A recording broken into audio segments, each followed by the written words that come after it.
આજની આ ફક્ત 4 વસ્તુથી બનતી મીઠાઈ એવી છે કે જોઈને કોઈ કહી જ નહીં શકે કે આ ઘરમાં બની છે. ન માવો ન ચાસણી, ફક્ત 1 ચમચી ઘીમાં આ તૈયાર થઈ જાય છે. અને એટલો બધો સહેલો કે જો તમને કુકિંગ નથી આવડતી કે પછી પહેલી જ વાર આ બનાવો છો તો પણ બનશે એકદમ જ પરફેક્ટ. બગડવાનો તો ચાન્સ જ નથી. જય શ્રી કૃષ્ણ મિત્રો, તમારું ખૂબ ખૂબ સ્વાગત છે ચાર્મીસ ગુજરાતી રસોઈમાં. તો ચલો જલ્દીથી આજની આ એકદમ જ ટેસ્ટી અને ઝટપટ નાળિયેર બરફીની રેસીપી શરૂ કરીએ. તો સૌથી પહેલાં તો આ બરફી કે ટોપરા પાકને સેટ કરવા માટે આપણે એક મોલ્ડ પહેલેથી તૈયાર કરીને રાખી દઈશું. એટલે આપણે જ્યારે આ બરફી તૈયાર થઈ જાય તો એમાં આપણે સેટ કરવા રાખી દઈએ.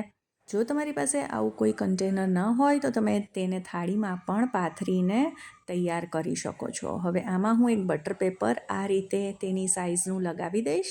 એટલે જ્યારે આપણે બરફીને ડીમોલ્ડ કરીએ કાઢીએ તો સહેલાઈથી તેને બહાર કાઢી શકીએ. હવે આમાં આપણે થોડુંક ઘી લગાવી દઈશું એટલે બરફીને કાઢવામાં સહેલાઈ રહે. તો આવી રીતે મોલ્ડને પહેલેથી તૈયાર કરીને રાખી દેવું. આજની આ નાળિયેરની બરફી આપણે બનાવવાના છીએ. આ રીતે જે નાળિયેરનું છીણ મળે છે તેમાંથી આ આસાનીથી કોઈ પણ કરિયાણા સ્ટોરમાં મળી જાય છે. તો આજે આપણે આ 3 કપ નાળિયેરનું છીણ લીધું છે. તો મેં બધી જ વસ્તુ આ રીતે માપીને મેઝરિંગ કપથી લીધી છે. પણ જો તમારી પાસે આવા મેઝરિંગ કપ ન હોય તો તમે ઘરની કોઈ પણ વાટકીથી આ બધી જ વસ્તુને માપીને લઈ શકો છો. હવે અહીંયા લઈ લીધી છે આ જાડા તળિયાવાળી કડાઈ. તો તમે કોઈ પણ નોનસ્ટિક કડાઈ પણ લઈ શકો છો. હવે તેમાં આપણે એડ કરી દઈશું 1 કપ ખાંડ. હવે 3 કપ નાળિયેરના છીણ માટે 1 કપ ખાંડ એકદમ પરફેક્ટ છે. આ ખાંડને આમાં એડ કરી દઈશું. હવે અહીંયા એડ કરવાનું છે 1.5 કપ દૂધ. આ રૂમ ટેમ્પરેચર ઉપર જ દૂધ છે તે આપણે એડ કરીશું. તો બીજો 1/2 કપ છે અને આમાં થોડીક મલાઈ હતી 1 ચમચી જેટલી, તે પણ ઉમેરી દીધી છે. હવે આને ગેસ ઉપર મૂકી દઈએ. હવે આમાં ખાંડ ન ઓગળે ત્યાં સુધી આપણે આને આ રીતે મિક્સ કરતા રહીશું. એટલે દૂધ નીચે ચોટે પણ નહીં અને ખાંડ પણ ઓગળી જાય. આ એકદમ જ સહેલો ટોપરા પાક છે જે એકદમ ક્રીમી બને છે. ન કલાકો આપણે કંઈ પણ ઉકાળવાનું છે, ન માવો, કન્ડેન્સ્ડ મિલ્ક કંઈ પણ ઉમેરવાનું છે. તો આપણે ખાંડને ફક્ત આમાં પહેલાં ઓગાળવાની જ છે. તો હવે થોડી થોડી ખાંડ ઓગળી ગઈ છે પણ તો પણ થોડાક ખાંડના ક્રિસ્ટલ્સ આમાં દેખાઈ રહ્યા છે. તો આને હજી 1 કે 2 મિનિટ કૂક કરી લઈએ. આપણે દૂધને રિડ્યુસ નથી કરવાનું, ઉકાળીને ઓછું નથી કરવાનું. હવે ખાંડ એકદમ જ આમાં સરસ રીતે ઓગળી ગઈ છે અને તમને લાગશે કે આ એકદમ પાણી જેવું દૂધ થઈ ગયું છે, કેમ કે આપણે 1 કપ જેટલી ખાંડ આમાં ઉમેરી છે. એટલે આ ઓગળીને એકદમ જ આવું દૂધ થઈ ગયું છે. હવે આ સ્ટેજ ઉપર જ આપણે જે આ નાળિયેરનું છીણ છે 3 કપ જે લીધું છે તેને આપણે થોડું થોડું કરતા જઈ ઉમેરતા જશું અને મિક્સ કરતા જશું. એક સાથે બધું નથી એડ કરવાનું. એટલે આવી રીતે નાખતા જવાનું અને મિક્સ કરતા જવાનું.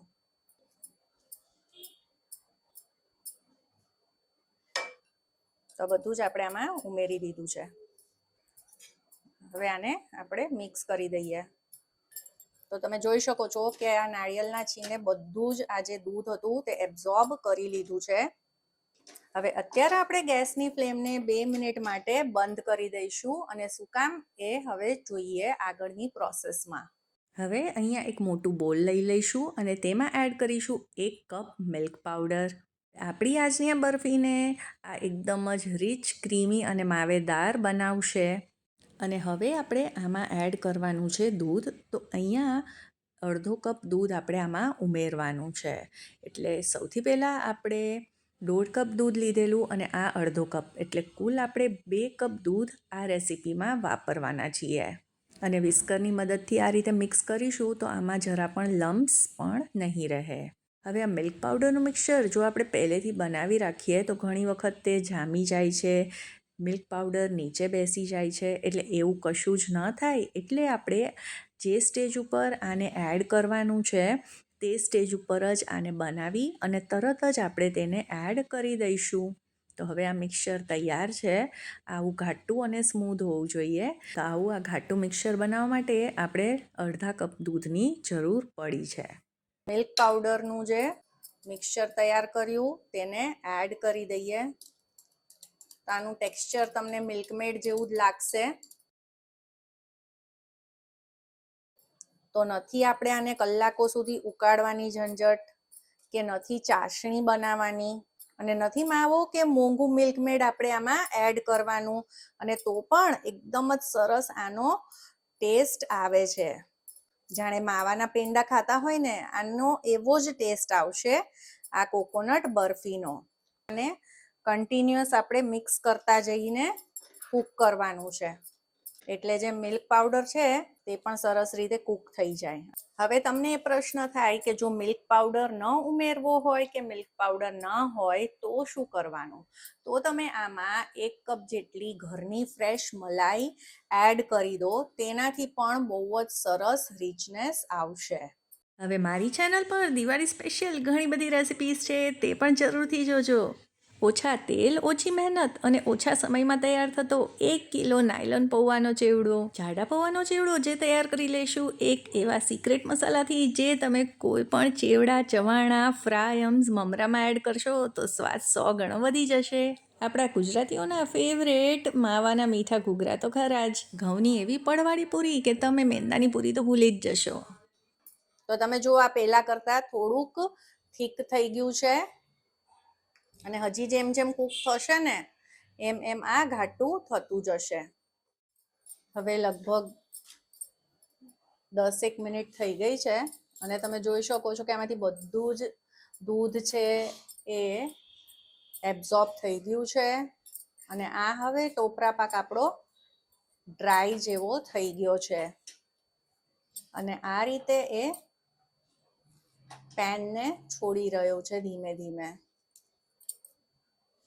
પણ હજી આપણે તેને 1 મિનિટ માટે કૂક કરીશું. એટલે કદાચ જો આમાં થોડો ઘણો પણ દૂધનો ભાગ હોય તો તે બળી જાય, કેમ કે આપણે આને વધારે દિવસ સુધી તો પછી સ્ટોર કરીને રાખી શકીએ. હવે અત્યારે આમાં હું અડધી ચમચી ઇલાયચીનો પાવડર એડ કરી રહી છું. તમે આની જગ્યાએ આને કેવડાનો ફ્લેવર પણ આપી શકો છો, કે પછી તમારો બીજો કોઈ પણ મનગમતો ફ્લેવર આપી શકો છો. અને હા, તમારે આમાં કોઈ ફૂડ કલર પણ ઉમેરવો હોય તો તે પણ એડ કરી શકો છો, અથવા તો કેસરના તાંતણાને દૂધમાં પલાળી અને તે પણ એડ કરશો તો આનો સરસ પીળો કલર આવશે. પણ મારે તો આને જે ઓરિજિનલ આપણે ટોપરા પાક હોય કે ટોપરાની બરફી તેવું જ આને રાખવું હતું, એટલે મેં આમાં કોઈ પણ કલર કે ફૂડ એસેન્સ કે કંઈ પણ નથી ઉમેર્યું. આપણે આમાં ફક્ત 1 ચમચી ઘી એડ કરી દઈશું. આમ તો તમે ઘી ન ઉમેરો તો પણ ચાલે, પણ આમાં એક સરસ શાઇન આવી જશે ઘી એડ કરવાથી. તો બસ હવે આને સેજ મિક્સ કરી લઈએ, અને પછી હવે ગેસની ફ્લેમને બંધ કરી દઈએ.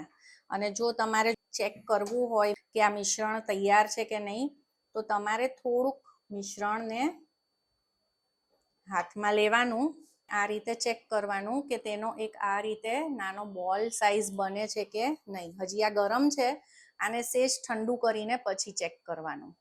તો આ રીતે એ કમ્બાઈન થઈ જાય, સાથે આવી જાય, એટલે આપણો આ ટોપરા પાક તૈયાર છે. હવે અહીંયા મેં થોડીક ગુલાબની પાંદડીઓ સુકાયેલી જે હોય તે લઈ લીધી છે. તેને આ રીતે થોડીક આપણે મેશ કરી લઈશું, એટલે નાના કટકામાં એ થઈ જાય. અહીંયા મેં થોડાક પિસ્તાને આ રીતે સ્લાઇસમાં કટ કર્યા છે, અને બદામને પણ તમે તમારા મનપસંદના ડ્રાય ફ્રૂટ્સ એડ કરી શકો છો. હવે આ મોલ્ડમાં આ ડ્રાય ફ્રૂટ્સ અને રોઝ પેટલ્સ થોડી સ્પ્રેડ કરી દઈએ, એટલે જ્યારે આપણે આ કોકોનટ બરફીને કાઢીએ તો તેમાં સરસ આ ઉપર ગાર્નિશિંગ આવે. થોડાક ડ્રાય ફ્રૂટ્સ પણ એડ કરી દઈએ. તમે ગાર્નિશિંગ તમારી મનપસંદનું કરી શકો છો. હવે આ મિક્સચર હું આ રીતે થોડું થોડું આમાં એડ કરીશ. તાવેથાની મદદથી આપણે તેને આ રીતે સ્પ્રેડ કરી દઈશું, દબાવી દઈશું. હવે વાટકીમાં આ રીતે પાછળ થોડુંક ઘી લગાવી દઈશું એટલે આમાં ચોટે નહીં અને સરસ રીતે સ્મૂથ પણ થઈ જાય. અને આને આપણે રૂમ ટેમ્પરેચર પર આવે પછી જ કટ કરવાનું છે. બારે લગભગ 2 કલાકમાં આ સરસ રીતે સેટ થઈ જશે. હવે આપણે આને એકદમ જ ઠંડુ થવા દઈએ અને પછી જ આપણે આને કટ કરીશું. હવે 2 થી 3 કલાક થઈ ગઈ છે તો આપણે આને મોલ્ડમાંથી કાઢી લઈએ અને હવે આ ભાગને નીચે કરી દઈશું એટલે જે ગાર્નિશિંગ વાળો ભાગ છે એ ઉપર આવી જાય. તો આ બરફી એકદમ જ સેટ થઈ ગઈ છે, તમને ખ્યાલ જ આવી ગયો છે કેમ કે મેં હાથમાં લઈને આ રીતે મૂકી તો પણ તેને કંઈ પણ નથી થયું. અને જુઓ કેટલી સરસ આ આપણી ટોપરાની બરફી તૈયાર થઈ છે. કોઈ કહી જ ન શકે કે આ આપણે ઘરે તૈયાર કરી છે, એટલી બધી સરસ દેખાય છે. હવે આને આપણે આ રીતે ઉપર કાપા કરી લઈશું. તો અહીંયા તો હું આજે એના સ્ક્વેર પીસ કરી રહી છું. તમારે એને ડાયમંડ શેપમાં રાખવી હોય તો પણ કરી શકો છો. તો આ દિવાળી આ રીતે આ ટોપરા પાક કે ટોપરાની બરફી બનાવીને ઘરના બધા અને મહેમાનોને તો બસ ઇમ્પ્રેસ કરી જ દો. આશા કરું છું આજની આ રેસીપી તમને પસંદ આવી હશે અને જો પસંદ આવી હોય તો તેને લાઈક કરજો, તમારા ફ્રેન્ડ્સ અને ફેમિલીમાં શેર કરજો અને ચાર્મીસ ગુજરાતી રસોઈને સબસ્ક્રાઈબ કરવાનું બિલકુલ ન ભૂલતા. સૌને જય શ્રી કૃષ્ણ.